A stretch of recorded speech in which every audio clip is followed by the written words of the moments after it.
नमस्कार, मी विनोद तळेकर। अमेरिकेनं इराणच्या फोर्डो, नतांज आणि इस्फहान या 3 आण्विक तळांवर भारतीय प्रमाण वेळेनुसार रविवारी पहाटे 4:30 वाजता हल्ला केलाय। गुआम या तळावरून अमेरिकेची B-2 स्टील्थ बॉम्बर ही विमानं इराणच्या दिशेने झेपावली आणि या विमानांनी हा हल्ला केला आणि या हल्ल्यात फोर्डो, नतांज आणि इस्फहान इथले साधारण 90 फूट खोल जमिनीखाली असलेले आण्विक तळ हे बंकर बस्टर्स बॉम्बच्या सहाय्याने उद्ध्वस्त करण्यात आल्याचा अमेरिकेचा दावा आहे। त्यानंतर अमेरिकेचे राष्ट्राध्यक्ष डोनाल्ड ट्रम्प यांनी इराणवर अमेरिकेनं केलेल्या हल्ल्याची माहिती देत इराणला शांतता राखण्याचा सल्ला दिला आणि शांतता न राखल्यास यापेक्षाही भयंकर हल्ल्याला तोंड द्यावं लागेल असा दम दिलाय।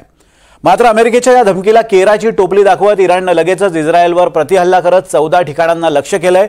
इराणच्या वतीनं इस्रायलवर तब्बल 27 मिसाइल्स डागण्यात आलेले आहेत। यामध्ये आतापर्यंत 80 पेक्षा अधिक लोकांचा मृत्यू झाल्याचं समजतंय।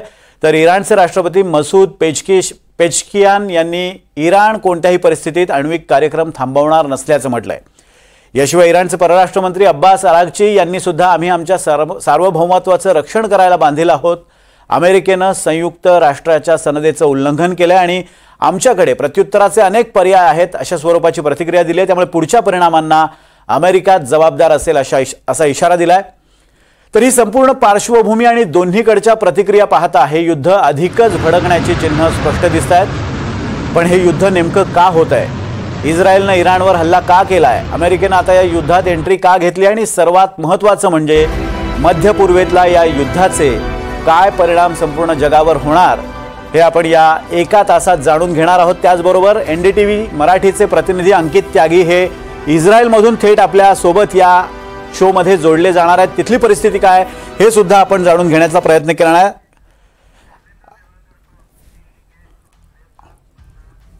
आपण आता चर्चेला सुरुवात करणार आहोत। या चर्चेत आपल्यासोबत सहभागी होत आहेत Suryakant Chaphekar, air vice marshal आहेत। यापूर्वी सुद्धा तुम्ही त्यांना NDTV मराठीवर पाहिलेलं असेल। पहलगामच्या हल्ल्यात विशेषतः त्यांच्याकडनं तांत्रिक बाबी जाणून घेण्याचा आपण या सगळ्या दरम्यान चर्चेदरम्यान प्रयत्न करणार आहोत। सर, आपलं स्वागत आहे।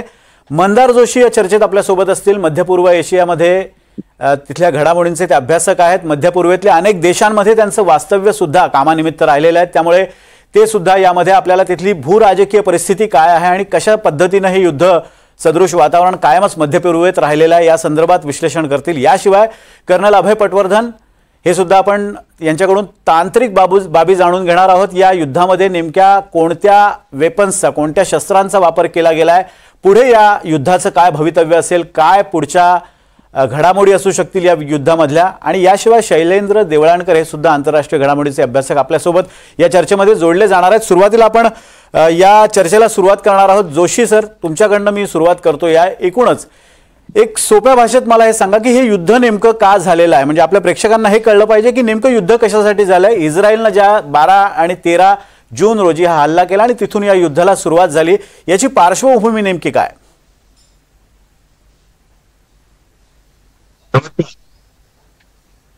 पार्श्वभूमी अशी आहे की हे युद्ध जे चालू झालेलं आहे त्याचे पडसाद और त्याची सुरुवात ही साधारण 50 वर्षापूर्वी सुरू झाली, आज सुरू झालेली नाहीये। इस्रायलनी जेव्हा आपल्या बॉर्डर्स सुरक्षित करण्याचा प्रयत्न केला तेव्हा इराणनी हिजबुल्ला म्हणा किंवा हुथीज म्हणा या सगळ्या टेररिस्ट ग्रुपना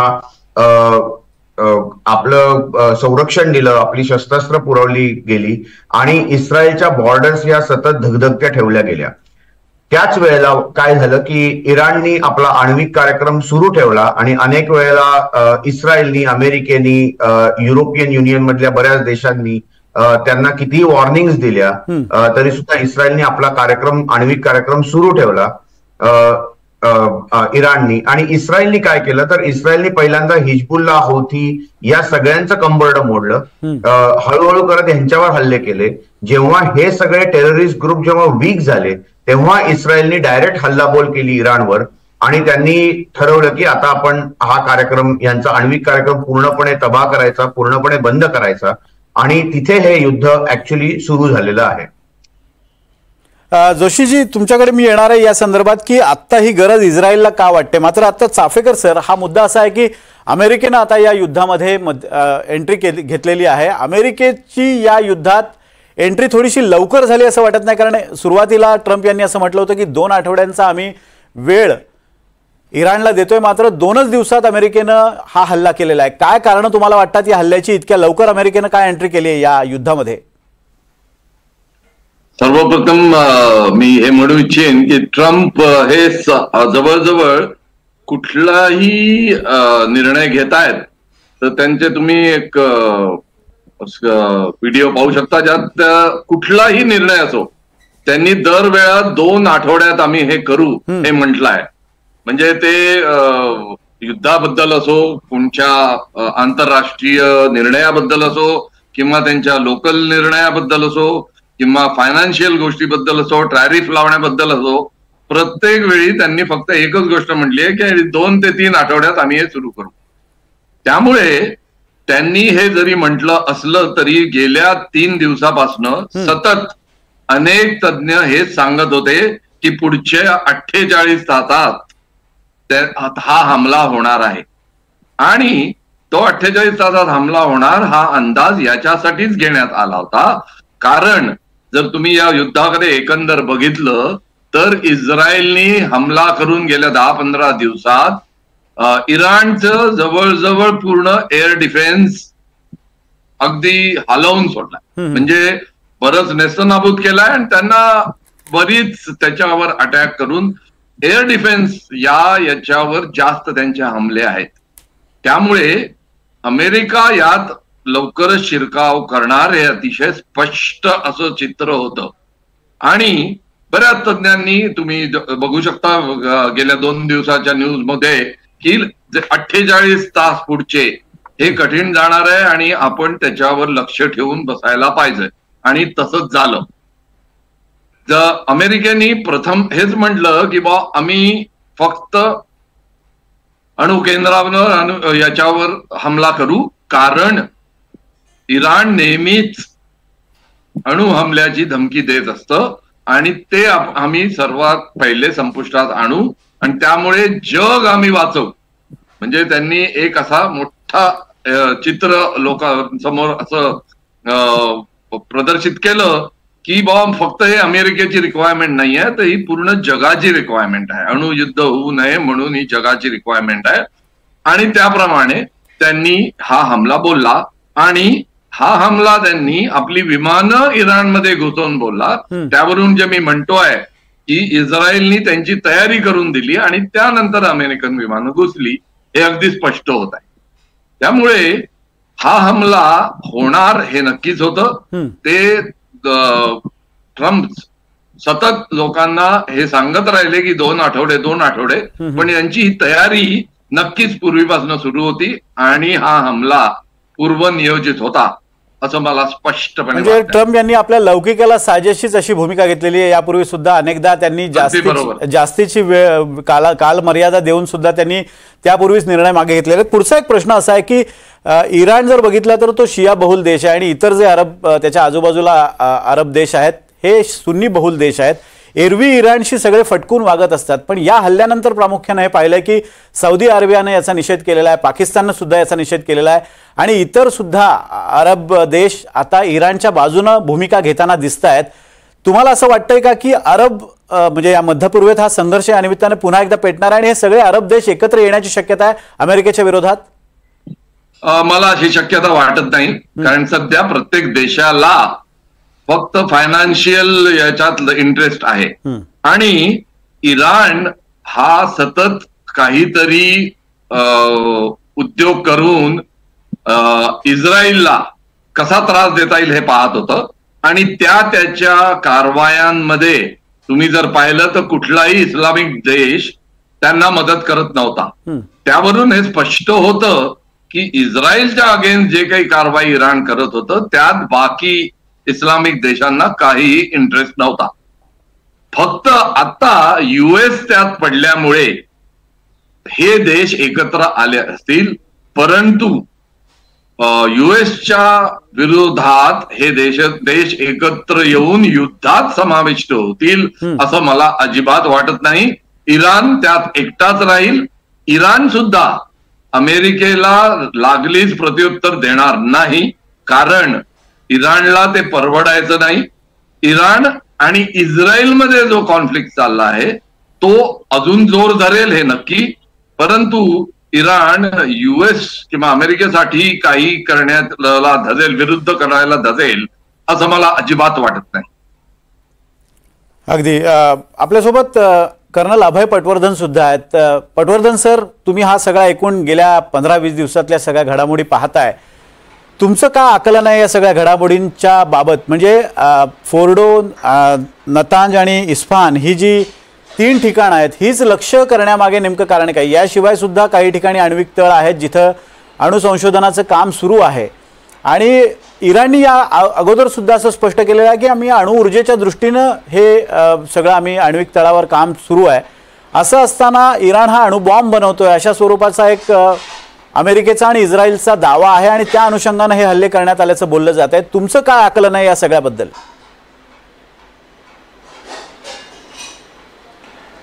असं आहे सर की सगळेजण म्हणतात जेव्हा सुरुवात करतात की आमचा जो आण्विक कार्यक्रम आहे तो पीसफुल पर्पजेस करताय, एनर्जी प्रोडक्शन करताय, वीज तयार करण्याकरता आहे. पण नंतर हळूहळू ते दुसरीकडे वळतात. आपलंच एक्झाम्पल की आपणही तेच केलेलं आहे. त्यामुळे त्यावेळेला जेव्हा झालं आणि इराणला पहिल्यांदा अमेरिकेने जे दिले होते पीसफुल कामं करायला अणुप्रकल्प, ते त्यांनी नंतर पाकिस्तानकडनं पूर्ण ज्ञान घेतलं. नॉर्थ कोरियाकडनं त्यांनी सेंट्रीफ्यूज पंप घेतले आणि स्वतःच्या जोरावर त्यांनी अंडरग्राऊंड जाऊन पूर्ण इथे ते साम्राज्य जवळपास अण्वस्त्रांचं उभं केलं. याच्यामध्ये काय झालं की नतांज आणि इस्फहान याच्यामधली जी फॅसिलिटीज होत्या त्या युरेनियम एनरिचमेंट करता होत्या 235 चा 257 पर्यंत नेण्याकरता. आणि फोर्डोची जी होती तिथे अण्वस्त्र स्वतः बनत होती की तिथे फिजन आणि फ्युजन चालू होतं. त्याच्यामुळे पहिल्यांदा अमेरिकेने त्यांना सांगितलं की तुम्ही हे बंद करा. इराणनी ते बंद नाही केलं. मागे इस्रायलनी त्यांना सांगितलं की तुम्ही हे बंद करा.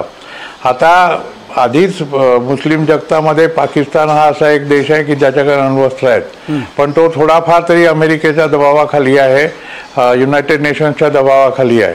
पण इराण हा असा एक रोग कंट्री आहे, पुंड देश आहे की जो कोणाच्याच दबावाखाली नाही आहे. अमेरिकेला तर तो 1953 पासून धुडकारत आलेला आहे. ज्यावेळेला त्यांनी तिथल्या पंतप्रधानाला बाहेर काढून शहारता पैरोलीला गादीवर बसवलं होतं तेव्हापासून इराण अमेरिकेच्या विरुद्ध काम करतो आहे. आणि त्याच्यामुळे त्यांच्या पूर्ण द्वेष त्यांच्यामध्ये आता भरलेला आहे. तर आता हे जेव्हा सुरू झालं आणि मग इस्रायलला प्रॉब्लेम काय आहे की इस्रायल हा अमेरिकेचा पित्तू आहे किंवा कलिग आहे. तर एवढ्याशा छोट्या देशावर जर तुम्ही मिसाईल्स मारले जसे यांनी मारलेले आहेत इराणनी मारलेले आहेत, तर 400 पैकी जवळपास 50 आधी गेले. आज त्यांनी 150 मारले, त्याच्यापैकी जवळपास 20च्या जवळपास पडलेत. तिथे प्रचंड हानी झालेली आहे. आता याच्यामध्ये जर एखादं अण्वस्त्र गेलं तर त्या इस्रायलचा जो आपल्या आसाम राज्य एवढा किंवा त्याच्याहूनही छोटा ग्रेटर बॉम्बे एवढा जो देश आहे त्या देशाचे काय हाल होतील. त्यामुळे इराणकडे अण्वस्त्र ठेवणं त्यांच्याकरता परवडणारं नव्हतं, कारण it is a very unpredictable country. त्यांनी मागे सुद्धा अमेरिकेचे 75 लोक आपल्याकडे ओलीस ठेवले होते, 1.5 वर्ष ठेवले, त्याच्यानंतर सोडून दिलं. तर तसं तो नेहमीच करतो. इस्रायलच्या अगेन्स्ट त्यांनी लेबनानमध्ये हिजबुल्लाला, पॅलेस्टाईनमध्ये हमासला, येमेनमध्ये हौती यांना, इराकमध्ये इराकी फ्रीडम पार्टी यांना, या सगळ्यांना त्यांनी शस्त्रास्त्र पुरवली, पैसे पुरवले. इस्रायलच्या अगेन्स्टमध्ये त्यांना लढायला भाग पाडलं. त्यावेळेला बाकीचे अरब देश म्हणजे इजिप्त झाला, लेबनान झाला, जॉर्डन झालं, हे लोक जेव्हा चूप बसले 67 आणि 73च्या लढाईनंतर, त्यावेळेला त्यांनी या लोकांना इस्रायलच्या अगेन्स्टमध्ये उभं केलं. त्यामुळे इस्रायलला वाचवण्याकरता इराणपाशी अण्वस्त्र नको हे या दोघांनाही माहिती होतं. आणि जेव्हा यांनी ठरवलं की याच्यावर हल्ला करायचा आहे, इराणवर इस्रायलनी ठरवलं, त्यावेळेला त्यांना वाटलं की 10-15 दिवसामध्ये इराण अण्वस्त्र बनवणार आहे. तितक्या जवळ तो पोचलेला आहे. पण आता ते 2-3 दिवस राहिले होते आणि सगळ्यात मुख्य गोष्ट म्हणजे सॅटेलाईट्सनी जे पिक्चर दिले ते फोर्डोमधनं आणि इस्फहानमधनं आणि नतान्समधनं तिथे ट्रकची लाईन पूर्ण उभी होती आणि या लोकांना वाटलं की एनरिच युरेनियम जे आहे किंवा अण्वस्त्र जी प्रोग्रेसमध्ये आहेत त्यांना हे कुठेतरी सेफ ठिकाणी नेता आहेत जिथे लोकांना शंका येणार नाही की इथे आम्ही यांना लपवलेलं आहे. त्यामुळे ते ट्रान्सशिपमेंट व्हायच्या आधी या तिन्ही स्थळांना उद्ध्वस्त करणं जरुरी होतं.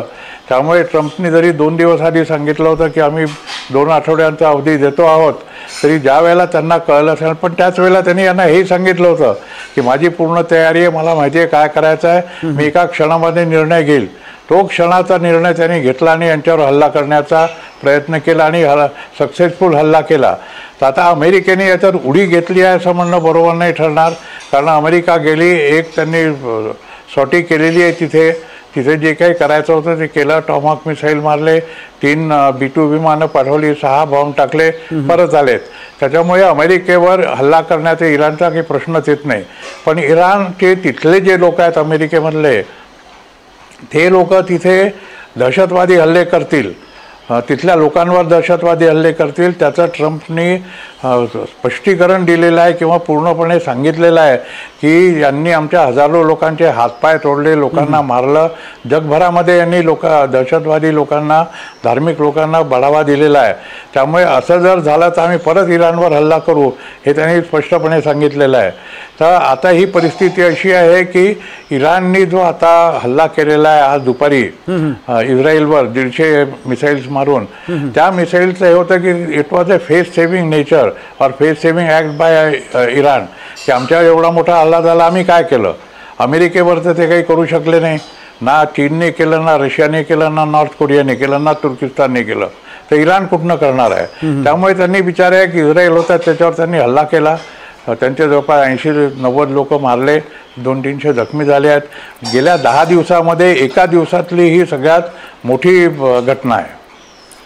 अगदी. चाफेकर सर, मुद्दा हा आहे की आत्ता पटवर्धन सरांकडनं ज्या मुद्द्यांवर भाष्य करण्यात आलं, माझा प्रश्न यात अधिक स्पेसिफिक आहे. म्हणजे फक्त युरेनियम किंवा हे अणु कार्यक्रम थांबवण्यासाठी हा हल्ला आहे की कुठे ना कुठेतरी आयरन डोम किंवा इस्रायल या युद्धामध्ये एक्सपोज होतोय अशी भीती अमेरिकेला वाटते आणि एक जो चेक आहे अरब देशांवर, मध्य पूर्वेतलं जे एक सत्ता संतुलन आहे ते नष्ट होण्याची भीती अमेरिकेला वाटते. नेमकं कारण काय वाटतंय अमेरिकेचं या युद्धात येण्यासाठीचं? नक्कीच आहे की अणु याच्यावर हमला त्यांना करायचा होता केंद्रांवर, पण त्याबरोबर तुम्ही जे म्हणताय दुसरा पॉइंट आहे की इस्रायल थोडं एकटं पडत होतं. तर एक सिम्बॉलिक हे सुद्धा युएसनी समोर ठेवलाय लोकांच्या की जर जरूर पडली, म्हणजे अशी परिस्थिती जर तुम्ही निर्माण केली की इस्रायलला तुम्ही हमल्यावर हमले करत राहिले आणि एकटं पाडण्याचा प्रयत्न केला तर अमेरिका मागे राहणार नाही.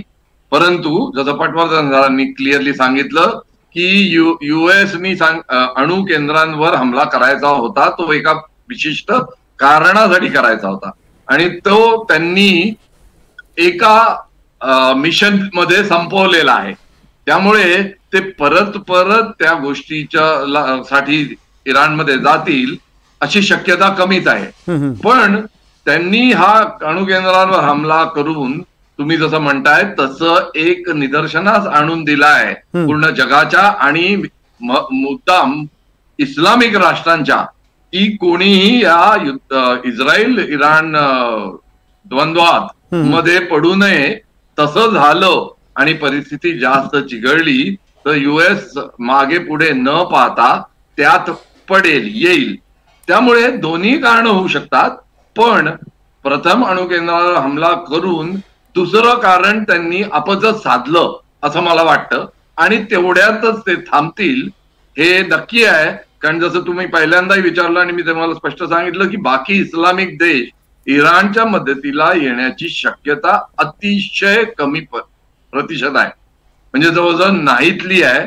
कारण त्यांना स्वतःच्या देशाची तेवढीच काळजी आहे जेवढी, आणि इराण हा सततच काही ना काही गोष्टी करत आला आहे ज्यांनी इस्रायलला त्रास व्हावा.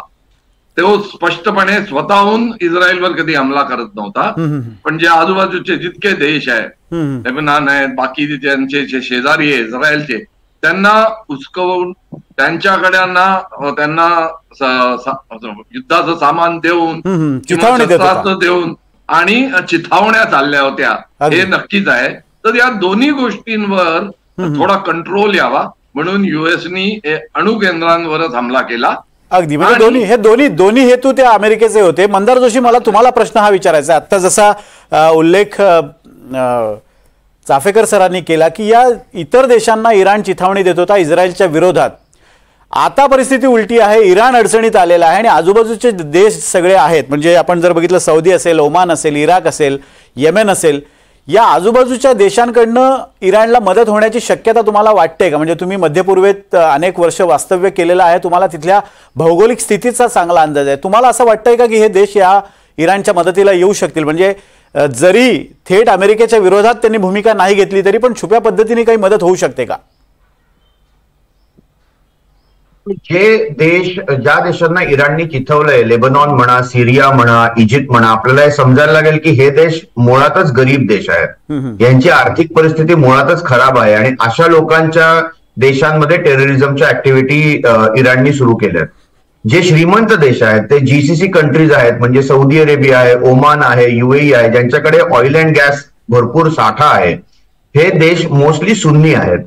इराण शिया आहेत आणि इस्रायल ज्यू आहेत. सुन्नी लोकांना ना ज्यू स्वतःचे आपले वाटतात ना शिया आपले वाटतात, त्यामुळे त्यांना या युद्धापासून नेहमीच लांब राहायचंय.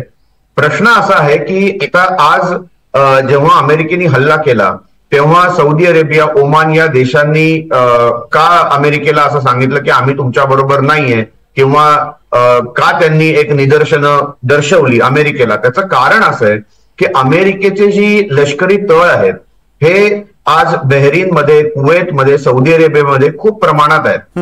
आता सौदी अरेबिया आणि ओमानला जर का या युद्धात भाग घ्यायचा नसेल तर पण अमेरिकेने जर का तिथे हल्ला केला आणि त्याचं प्रत्युत्तर म्हणून जर का इराणनी अमेरिकेच्या असलेल्या लष्करी तळांवर सौदीमध्ये, बहरीनमध्ये, ओमानमध्ये जर का हल्ले केले तर ते ऍक्च्युली अमेरिकेवर हल्ले करतात, त्यांच्या लष्करी तळांवर. पण त्याची हानी ही कोणाच्या भूमीवर होणार आहे तर या जीसीसी कंट्रीजच्या भूमीवर होणार आहे. त्याचे पडसाद या जीसीसी कंट्रीजच्या भूमीवर, त्यांच्या इकॉनॉमीवर पडणार आहेत आणि त्यांना चाहते हुए भी ना चाहते हुए भी, पाहिजे असेल नसेल तरी सुद्धा या युद्धात उडी घेणं भाग पडेल. कारण की आता त्यांच्या स्वतःच्या देशातली जनता त्यांना विचारेल की आपल्या भूमीवर हल्ले झाले, आपण का युद्धात जात नाहीये. हे खरं कारण आहे की त्यांना कधीच अमेरिका सुद्धा या युद्धात यायला नको होती. होतं असं की इराणवर बरीच वर्ष झाली सँक्शन्स आहेत अमेरिकेची.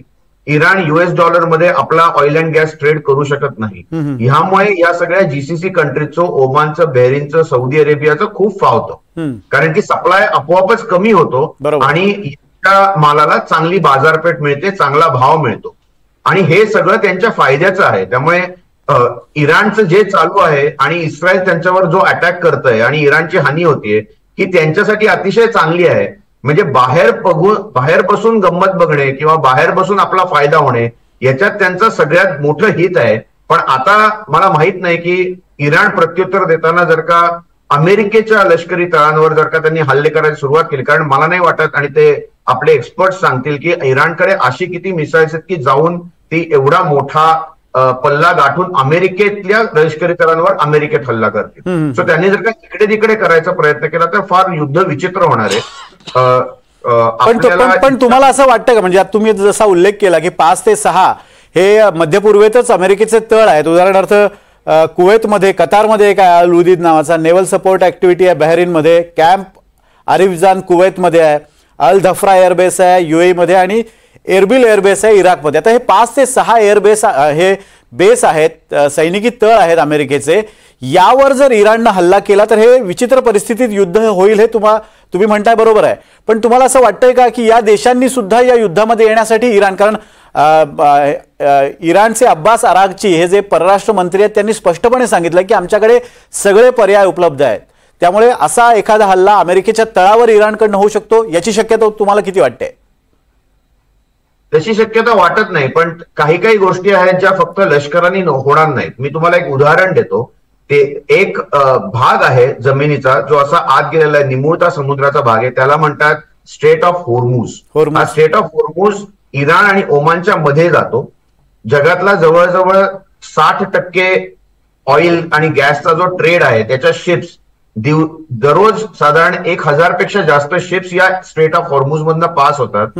आणि जर का इराणचा या स्ट्रेट ऑफ हॉर्मुझवर कंट्रोल असल्यासारखा आहे, तर उद्या जर का इराणनी काही न करता हा स्ट्रेट ऑफ हॉर्मुझ बंद करून टाकला, तर ओमान आणि सौदी अरेबियाच्या शिप्स या जहाजं ही त्यांचं ऑइल घेऊन कुठे जाऊ शकणार नाहीत. ऑफकोर्स त्यामुळे तेलाचे भाव वाढतील, पण ह्यांचा सप्लाय सुद्धा बंद होईल आणि ह्यांची इकॉनॉमी, अख्खी अर्थव्यवस्था कोलमडून पडेल, कारण की तेलाच्या धंद्यावरच यांची अर्थव्यवस्था चालते. सो अशा काही गोष्टी इराण करू शकतं. हल्लेच करण्याची गरज नाहीये त्यांना काटशह देण्यासाठी. त्यामुळे हे काटशह कुठपर्यंत जाणार हा एक बघण्याचा विषय आहे. पण तुम्हाला असं वाटतं का की फक्त हे काटशहापुरतंच राजकारण मर्यादित राहील, की हे ऍक्च्युअल ग्राउंडवर सुद्धा हे युद्ध पुढे चिघळत जाईल? ग्राउंडवर युद्ध चिघळत जाईल. अजून आपल्याला रशियाची आणि चायनाची, नॉर्थ कोरियाची भूमिका स्पष्ट कळलेली नाहीये. सगळेजण म्हणतात की अमेरिकेने हा हल्ला करायला नको होता, इस्रायलने हा हल्ला करायला नको होता, पण ऍक्टिव्ह सपोर्ट किती जण घेतील, आपलं लष्कर किती जण पाठवतील, किती जण मिसाईल्स टाकतील आणि या युद्धात इराणच्या बाजूने खरं तर उतरतील, हे अजून क्लिअर झालेलं नाहीये. सध्या असं आहे की रशिया युक्रेनमध्ये त्रस्त ऑलरेडी झालेला आहे, आता त्याला 2 वर्षाहून जास्त झाली. चायनाचं स्वतःचे आशियामध्ये जे काही चाललंय किंवा अमेरिकेबरोबर जे ट्रेड डील आणि टॅरिफ वॉर झालं त्याच्यातनं तो नुसताच सावरतोय. तर ह्या सगळ्या परिस्थितीत, जिओ पॉलिटिकल परिस्थितीत चायना रशिया येतील का नाही हे अजून क्लिअर नाहीये. आणि त्यानंतर बघायला लागेल की हे सौदी अरेबिया किंवा ओमान हे जीसीसी कंट्रीज कोणाची बाजू घेतील. त्यांना दोन्ही बाजू आवडत नाहीत हे समजणं गरजेचं आहे.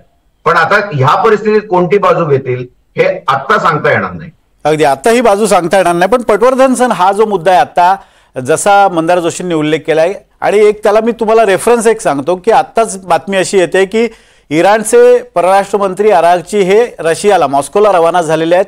ते तिथे काही महत्वाच्या चर्चा तिथे करू शकतात आणि रशियाला या आपल्या बाजूने ओढण्याचा इराणचा प्रयत्न दिसतोय. आता जसं मंदार जोशींचं म्हणणं आहे की लगेचच कोणताही देश आपली भूमिका स्पष्ट करेल असं वाटत नाही, कारण प्रत्येकाचे पाय आपापल्या क्षेत्रात अडकलेले आहेत. पण कुठनं तरी इराणला मदत मिळण्याची अपेक्षा आहे का? आणि दुसरा मुद्दा म्हणजे हा मी चाफेकर सरांना पण विचारणार आहे, भारतानं यामध्ये काय भूमिका घेतली पाहिजे?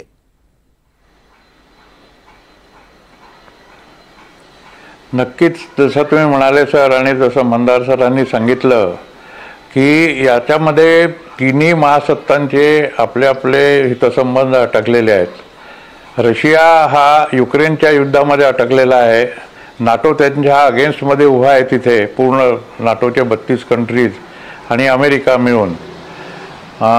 चीनचं जे आहे ते तैवानच्या तिथे अमेरिकेचे दोन्ही बेडे उभे आहेत, 7 फ्लीट आणि 6 फ्लीट, तैवानच्या उत्तरेला आणि दक्षिणेला आणि जपानच्या मध्ये. त्यामुळे चायनासुद्धा त्यांच्या माऱ्यामध्ये आहे. नॉर्थ कोरिया करता साऊथ कोरियामध्ये अमेरिकेची पूर्ण तटबंदी झालेली आहे. त्याच्यामुळे हे लोक फार तर 3-4 मिसाईल मारू शकतात, त्याच्यापेक्षा जास्त मारणार नाहीत. दुसरी गोष्ट अशी आहे की इराणला शस्त्रास्त्र आणि पैसा पुरवणारा रशिया हा एक मेन देश आहे की जो त्यांना पूर्णपणे मदत करतो. तर त्याच्याकडे जाणं यांनी हे स्वाभाविक होतं. त्याच्यामुळे या तिन्ही देशांकडे न जाता इराणचे परराष्ट्रमंत्री जे रशियामध्ये गेले आहेत ते याच कारणाकरता गेलेले आहेत. दुसरं म्हणजे चीन हॉर्मुझ कधी बंद होऊ देणार नाही, कारण चीनला येणारं सगळं तेल हॉर्मुझच्या खाडीमधनं येऊन ग्वादारमध्ये येतं आणि ग्वादारमधनं लासाच्या रिफायनरीमध्ये जातं. त्याच्यामुळे तेही काही करणार नाहीत. दुसरी गोष्ट राहिली की अरब देशांमध्ये जे अमेरिकेचे 9 तळ आहेत किंवा 9 बेसेस आहेत, काही एअर बेसेस आहेत, काही आर्मी बेसेस आहेत, त्याच्यामध्ये त्यांची जवळपास 45,000 सैनिक तैनात आहेत तिथे 9 बेसेसमध्ये. म्हणजे साधारण प्रत्येक याच्यावर एक ब्रिगेड म्हणजे 5,000 ते 6,000 माणसं सैनिक एवढे तैनात आहेत. त्याच्यामुळे आणि ते सगळे एअरबॉर्न ब्रिगेड्स आहेत. त्याच्यामुळे केव्हाही ते इराणवर हल्ला करू शकतात. त्याच्या व्यतिरिक्त समुद्रामध्ये अमेरिकेच्या 11 युद्धनौका उभ्या आहेत. त्याच्यामध्ये 2 एअरक्राफ्ट कॅरियर सुद्धा आहेत. तर एवढं असल्यानंतर इराण हा मध्य पूर्वेतील अमेरिकन बेसेसवर हल्ला करेल असं जसं मंदार जोशी यांनी सांगितलं की याची शक्यता फार कमी आहे, तशी शक्यता मलाही फार कमी वाटते. पण युद्धामध्ये आणि खास करून डोकं बिघडलेल्या नेत्यांकडनं युद्धामध्ये काय केल्या जाईल याचा काहीच भरोसा नसतो. त्यामुळे ही शक्यता खूप दूरची जरी असली इट्स अ फार फेस्ट आयडिया, पण ही होणारच नाही असं आपण सांगू शकत नाही. अगदी म्हणजे कोंडी झालेला इराण कोणतंही पाऊल उचलू शकतो अशा स्वरूपाची शक्यता तुम्ही व्यक्त करताय. जरी आता इराणचा तसा इरादा नसला तरी प्राप्त परिस्थितीत पुढे इराण काय करू शकेल याबद्दल आत्ताच अंदाज देता येणं कठीण आहे. चाफेकर सर, मला तुम्हाला प्रश्न हा विचारायचा आहे की भारत आणि इराणचे संबंध यापूर्वीपासनं खूपच चांगले राहिलेले आहेत आणि भारतीय रुपयांमध्ये भारतासोबत व्यापार करणारा किंवा तेलाचा व्यापार करणारा हा इराण हा आपला मित्र देश यापूर्वीपर्यंत राहिलेला आहे. आत्तापर्यंत गेल्या काही वर्षात भारताचं धोरण थोडं इराणबाबतचं बदलल्यासारखं दिसतंय. या सगळ्या संघर्षामध्ये आत्ताच काही वेळापूर्वी नरेंद्र मोदी यांनी इराणच्या राष्ट्रपतींशी संवाद साधला. जवळपास 45 मिनिटं दोघांमध्ये चर्चा झाली आणि शांतता प्रस्थापित करण्याचं आवाहन पंतप्रधानांनी केलेलं आहे. भारताची भूमिका आता काय असायला पाहिजे असं तुम्हाला वाटतंय? भारताची भूमिका पूर्ण जागतिक स्तरावर जी नेहमी राहिली आहे की आम्हाला शांतता हवी, तीच परत इथेही तुम्हाला निदर्शनास येईल असं मला वाटतं.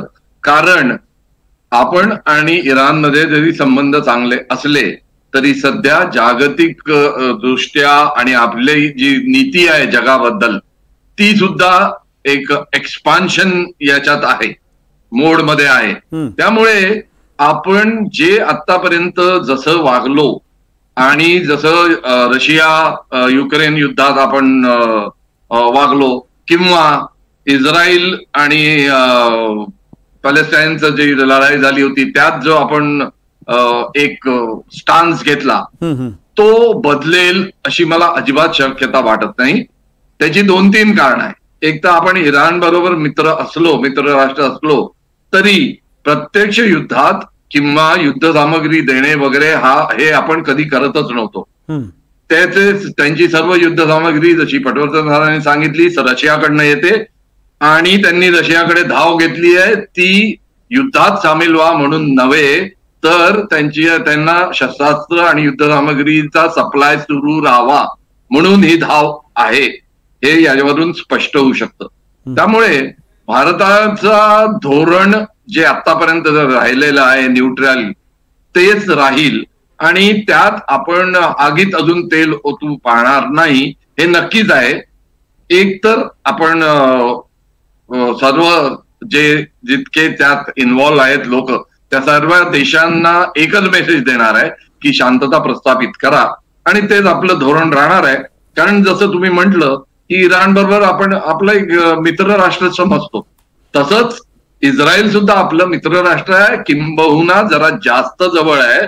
कारण इस्रायलकडनं आपण काही डिफेन्स इक्विपमेंट सुद्धा घेतो, इंटेलिजन्स बद्दलही त्यांच्याकडनं आपल्याला बरेच मदत मिळते. त्यामुळे आणि युएसशी आपले संबंध काय आहे हे स्पष्ट झालेलंच आहे.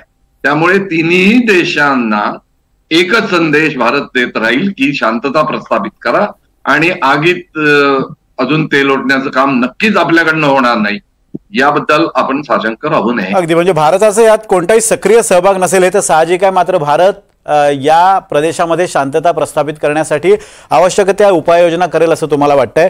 मंदार जोशी, एक मुद्दा असा आहे कोणतं युद्ध असलं की त्याचे रिपरकशन्स किंवा त्याचे परिणाम हे आर्थिकदृष्ट्या अधिक जाणवतात आणि आता तुम्ही जसा उल्लेख केला होता होर्मुझच्या सामुद्रधुनीचा आणि तो जर बंद केला इराणनं तर तेलाचे भाव भडकू शकतात. तेल असेल किंवा सोनं, युद्ध सदृश परिस्थितीमध्ये सोन्याचे भाव अगदी वाढतात असं आपण बघितलेलं आहे. या 2 गोष्टी म्हणजे व्यापाराच्या अनुषंगाने या युद्धाचे काय परिणाम तुम्हाला जाणवत आहेत?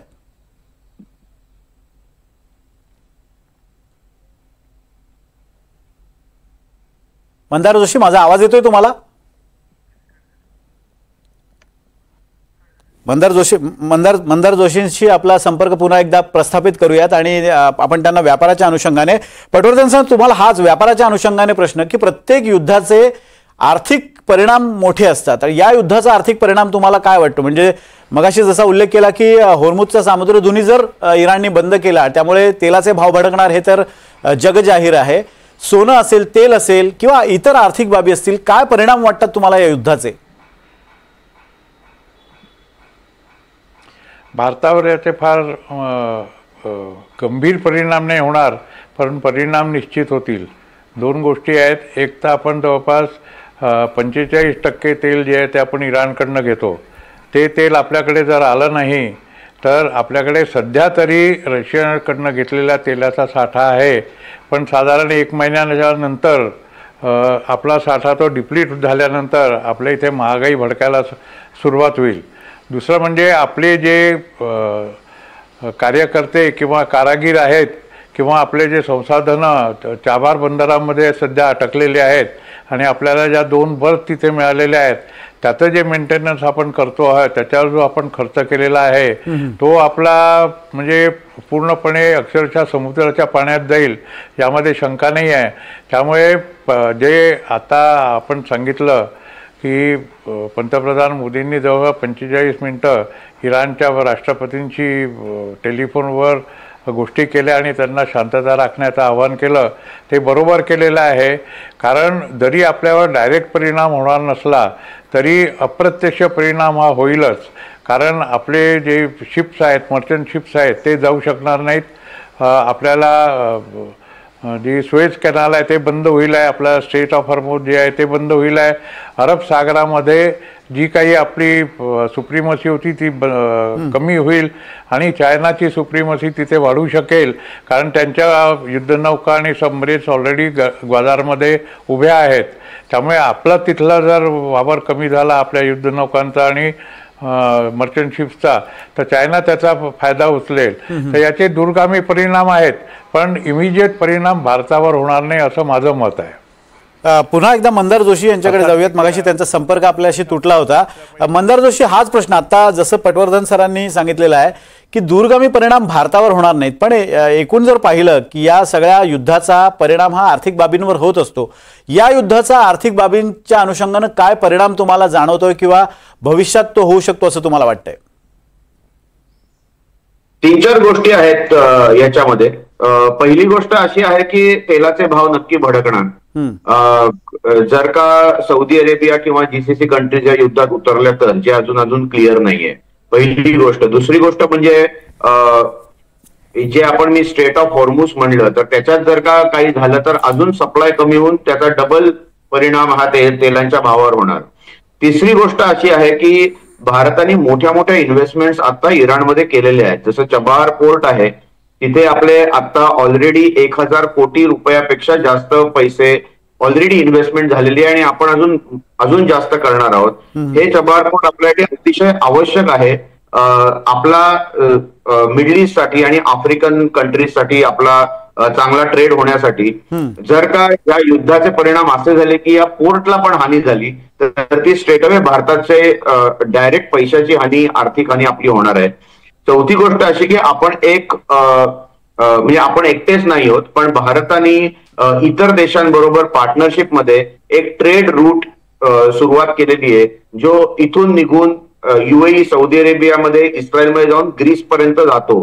हा ट्रेड रूट अतिशय इम्पॉर्टंट आहे. काही वर्ष याचं काम पुढे चालू राहील. याच्यातही आपले बरेच पैसे ऑलरेडी इन्व्हेस्ट झालेत, आपण अजून इन्व्हेस्ट करणार आहोत. तर या ट्रेड रूटला सुद्धा जर का धक्का लागला या युद्धामध्ये, जो लागू शकतो, ते चौथा वाईट परिणाम होईल. आणि एक दुसरी पण गोष्ट आहे याच्यात, आपण जर का बघितलं ना तर आखाती देशांमध्ये, मध्य पूर्व आशियामध्ये, इस्रायलमध्ये, उत्तर आफ्रिकेमध्ये भारताचे सुमारे 1 कोटी नागरिक राहतात. हे 1 कोटी नागरिक तिथे शिक्षणासाठी गेलेले आहेत, नोकऱ्यांसाठी गेलेले आहेत, काही लोक बिझनेससाठी, कामधंद्यांसाठी गेलेले आहेत आणि त्यांचे नातेवाईक, त्यांचे डिपेंडंट्स, हे सगळे मिळून 1 कोटी हा आकडा खूप मोठा आहे. तिथे जेव्हा ही अशी सगळी परिस्थिती निर्माण होती, काल आपण बघितलं की आपले काही स्टुडंट्स तिकडून परत आले, तर जेव्हा अशी युद्धजन्य परिस्थिती इतर देशांमध्ये निर्माण होते तेव्हा हे लोक प्रिफर करतात की आपण सेफ जागी म्हणजेच इंडियात परत या. जर तसं झालं तर एक खूप मोठा बोजा म्हणजे एम्प्लॉयमेंट जनरेशन करण्याचा बोजा किंवा तिकडचे बिझनेसेस बंद करून आलेल्या लोकांचा उदरनिर्वाहाचा बोजा एक प्रकारे आपल्या देशावर पडतो. सो अशा सगळ्याच प्रकारे युद्ध झालं, ते कोणी जिंकलं कोणी हारलं हा प्रश्न नाहीये भारतासाठी, पण युद्ध झालं आणि युद्ध जर का चिघळलं तर भारताची आर्थिक परिस्थितीवर फक्त निगेटिव्ह आणि निगेटिव्हच परिणाम मला दिसतात. अगदी.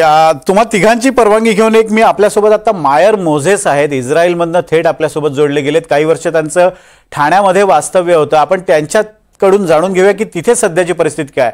मायर मोझेस जी, माझा आवाज तुम्हाला येतोय?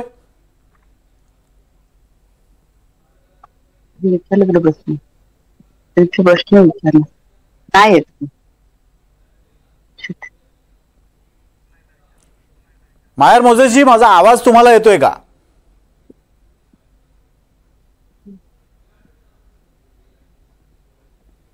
काही तांत्रिक बाबीमुळे आपला आवाज त्यांच्यापर्यंत पोहोचत नाही आहे. आपण त्यांना पुन्हा एकदा संपर्क साधण्याचा प्रयत्न करू आणि इस्रायलमधली काय स्थिती आपण जाणून घेणार आहोत. त्याचबरोबर आमचे प्रतिनिधी अंकित त्यागी सुद्धा, आपण त्यांना सुद्धा जोडण्याचा प्रयत्न करतोय. मी विषय थोडा पुढे नेतो.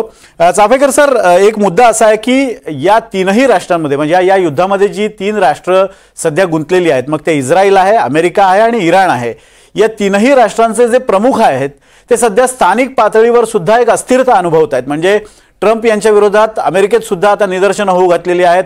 इस्रायलमध्ये तर नेतन्याहू यांच्यावर गेल्या अनेक वर्षांपासून संकट आहे. त्यांच्यावर एक खटला भ्रष्टाचारासंदर्भातला सुरू आहे आणि त्यांची स्वतःची खुर्ची वाचवण्यासाठी ते साधारणपणे युद्धाचा आधार घेत आहेत, अशा स्वरूपाची एक मांडणी गेल्या अनेक वर्षांपासून केली जाते आणि तोच प्रत्यय आता येतो. आणि तिसरीकडे आयातुल्ला खामेनी असतील. या तिघांचं भवितव्य तुम्हाला या युद्धात काय वाटतंय? 2 देश जे आहेत, तुम्ही 3 देश सांगितले, त्यामधले 2 देश जे आहेत ते म्हणजे US आणि इराण. यांचं इंटरनल जे कॉन्फ्लिक्ट आहे ते नक्कीच या युद्धावर परिणाम करणार आहे.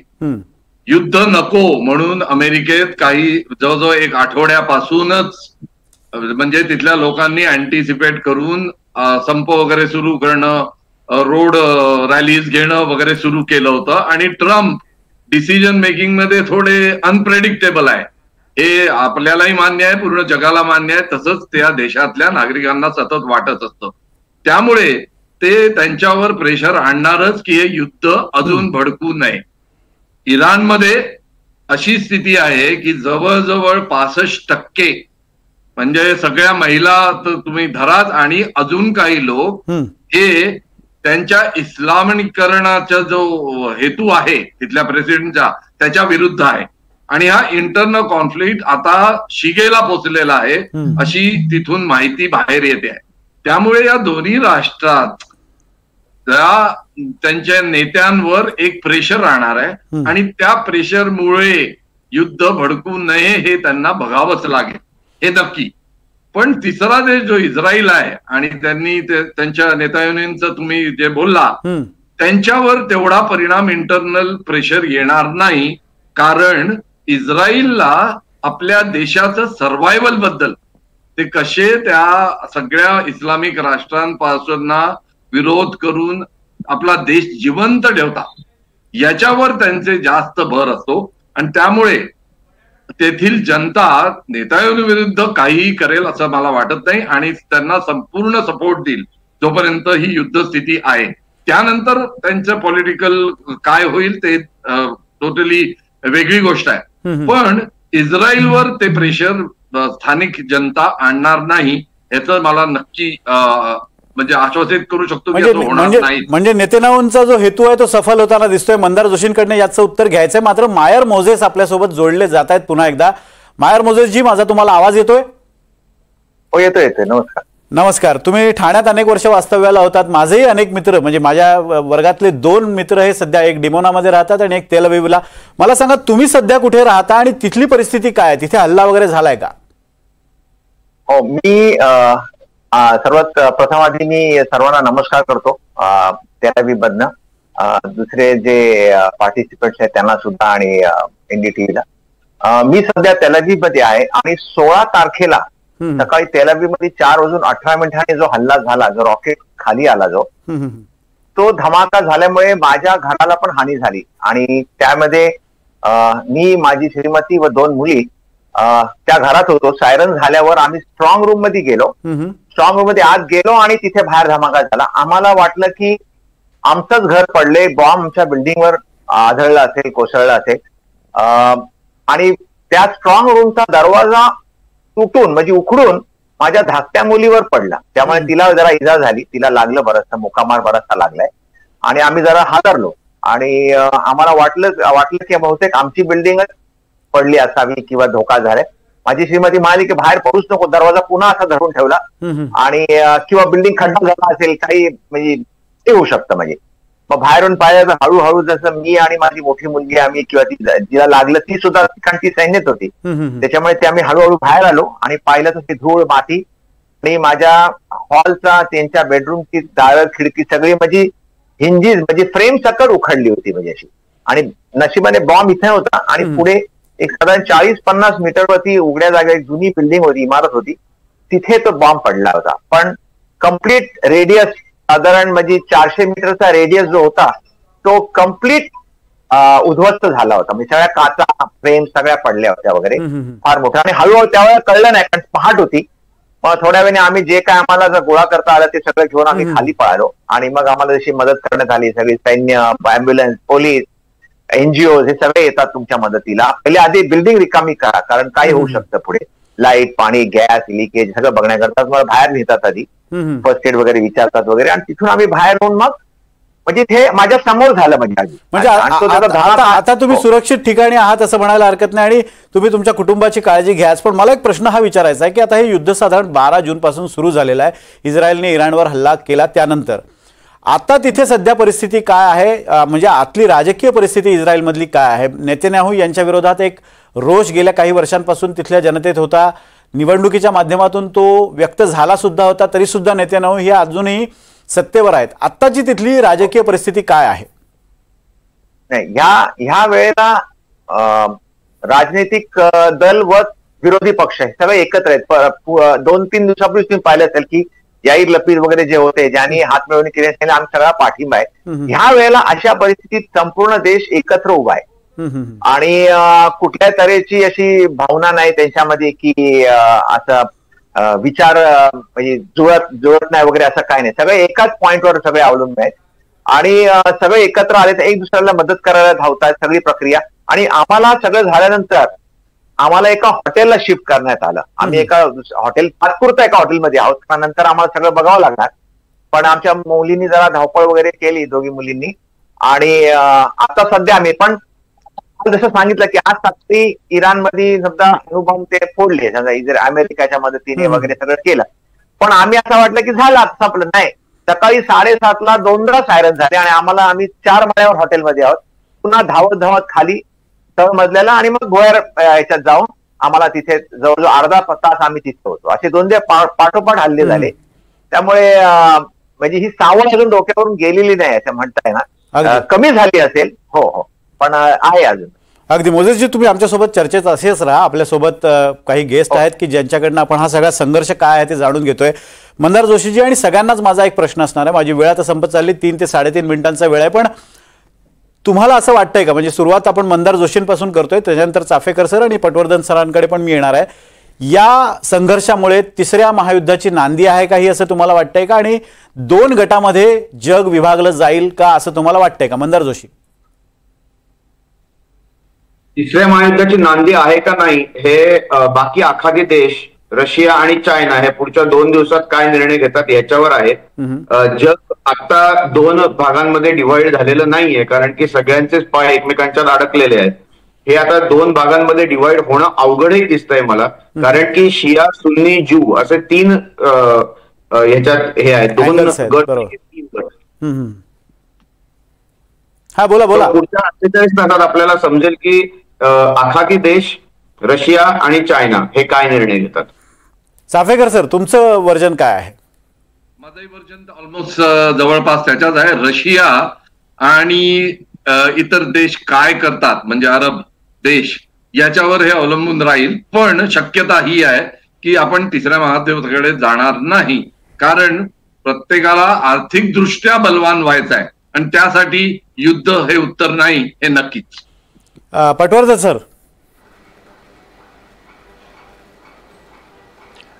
मुस्लिम देश हे एकत्र झालेले आहेत सगळे त्यांचा प्रत्यक्ष पाठिंबा असो किंवा अप्रत्यक्ष पाठिंबा असो, कारण 3 दिवसापूर्वी जे खोमेनींनी सांगितलं होतं की हैदर अली, जुल्फिकार आणि खैबर या 4 शब्दांमध्ये आम्ही अमेरिकेशी आणि इस्रायलशी लढणार आहोत, की जो तिसरा इमाम होता पैगंबरांचा नातू, त्याच्या नावाने हैदर हे आहे, अली म्हणजे शेर की वाघासारखा लढला, आणि त्याच्यानंतर जुल्फिकार म्हणजे दुधारी तलवार, आणि हैदर म्हणजे हैदरची जी लढाई झालेली होती, खैबर खिंडीची जी लढाई झाली होती त्याच्यामध्ये इमाम अल्लाह प्यारे झाले होते. त्याच्यामुळे ही जी लढाई आहे ही सगळ्यात पवित्र लढाई, सगळ्यात मोठी लढाई मानल्या जाते, आणि त्या लढाईचा नारा खोमेनींनी दिलेला आहे, आणि सगळे मुस्लिम त्याच्या मागे जमा होतील हे तर नक्की आहे. अमेरिकेचा मध्ये सध्या ऑलरेडी असंतोष झालेला आहे. डेमोक्रॅटिक लोकांनी ऑलरेडी सांगायला सुरुवात केलेली आहे की काँग्रेशनल हे घेतल्याशिवाय, मंजुरी घेतल्याशिवाय ट्रम्पने हा अटॅक केलेला आहे, हे गैरकानूनी आहे, याच्यावर त्यांच्यावर हल्ला केलेला आहे, त्यांच्यावर याच्यामध्ये अभियोग लागू शकतो हे त्यांनी सांगितलेलं आहे. इस्रायलमध्ये जसं मंदार जोशी सरांनी सांगितलं की, आणि त्यांच्या तिथले जे आहेत रहिवासी त्यांनी सांगितलं की इस्रायल मात्र नेतान्याहूच्या मागे पूर्णपणे उभा आहे.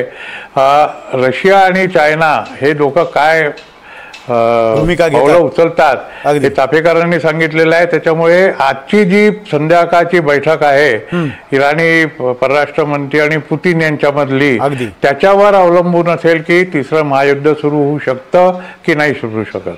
अगदी. मंदार जोशी, तुम्हाला एक शेवटचा प्रश्न आहे चर्चा संपवण्यापूर्वी. आपण मोझेस यांच्याकडे पण जाणार आहोत, पण मंदार जोशी तुम्हाला या टेक्निकल बाबीत एक शेवटचा प्रश्न आहे. कुठल्याही युद्धाचा एखादा शेवट, आपण एक लॉजिकल एंडपर्यंत ते युद्ध जातं आणि तिथे मग शांती चर्चा तरी सुरुवात होते किंवा मग त्याचा काहीतरी एक परिणती आणखी मोठ्या युद्धात होते.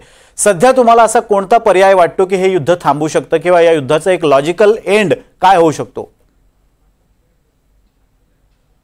सध्या जर का हे युद्ध चिघळायचं नसेल तर लॉजिकल एंड हाच होऊ शकतो की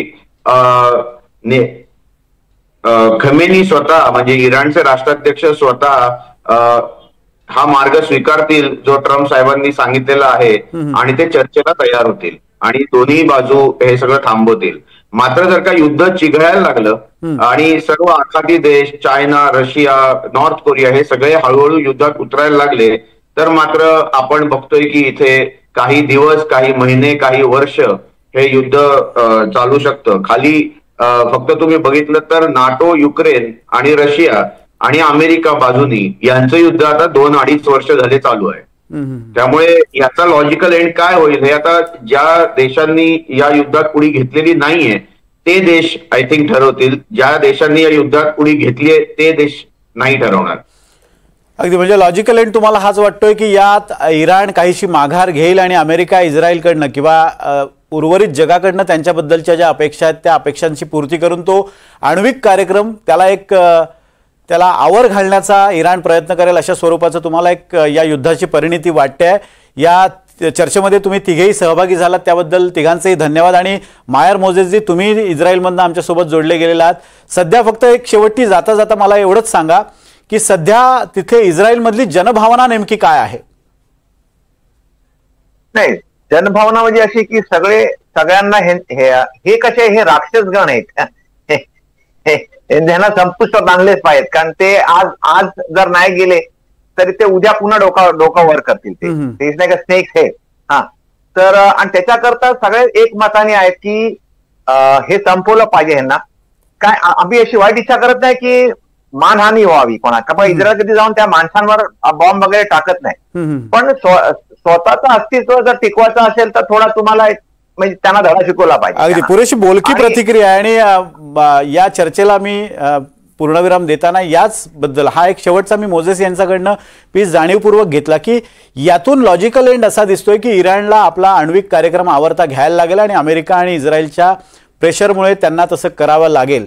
दुसरा प्रश्न त्याच्याच उलट असा आहे की इस्रायलचं नेतृत्व हे मान्य करणार का? कारण जर इस्रायलमध्ये अशी भावना असेल, जनमानस असं असेल की इराणला धडा शिकवण्याची गरज आहे, तर इराणनी माघार घेतल्यानंतर तो धडा शिकवला गेलाय असं इथल्या जनतेला पटवून देण्यात इस्रायलचं नेतृत्व यशस्वी होईल का, यावर या युद्धाची सगळी पुढची परिणती अवलंबून असणार आहे. त्यामुळे पुढे काय होतं हे पाहणं महत्त्वाचं आहे. आणि आत्ता जशी पटवर्धन सरांनी उल्लेख केला की रशिया आणि इराणमध्ये जी चर्चा होणार आहे त्या चर्चेचं फलित काय असेल यावर या युद्धाचं पुढची दिशा ठरण्यास मदत होणार. धन्यवाद सगळ्यांचे, या सगळ्यांनी आपल्या चर्चेत सहभाग घेतलाय त्याबद्दल.